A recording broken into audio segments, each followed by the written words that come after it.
మన కొండన్నకి నాగి మావకి ఎక్కడ ఈ సాహసం కుదిరిందంటే మన నాగేశ్వర్ లైఫ్ ఈజ్ బ్యూటిఫుల్ చేశాడు కదా, అదే అసిస్టెంట్ డైరెక్టర్ గా. మరోడేమో గోల్ ఫేస్ లో నెగిటివ్ రోల్ చేశాడు.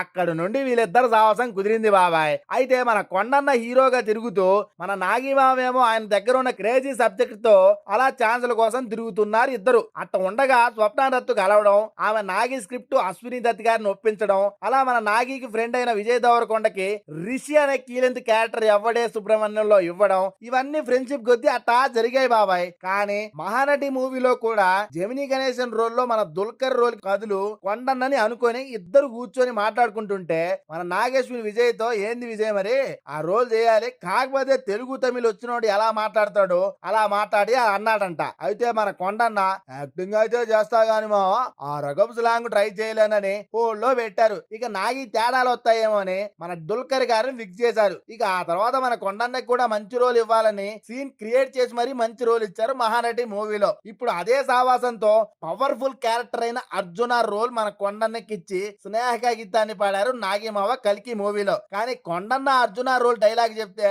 తెలంగాణ యాసలా అని అనిపించింది బాబాయ్. మరి వీళ్ళిద్దరు సావాసాన్ని మీరేమనుకుంటున్నారు? మరి కల్కి 2 కోసం ఎంతమంది వెయిట్ చేస్తున్నారో కింద కామెంట్ చేసి మన ఛానల్ ని సబ్స్క్రైబ్ చేసుకోండి ఆయన.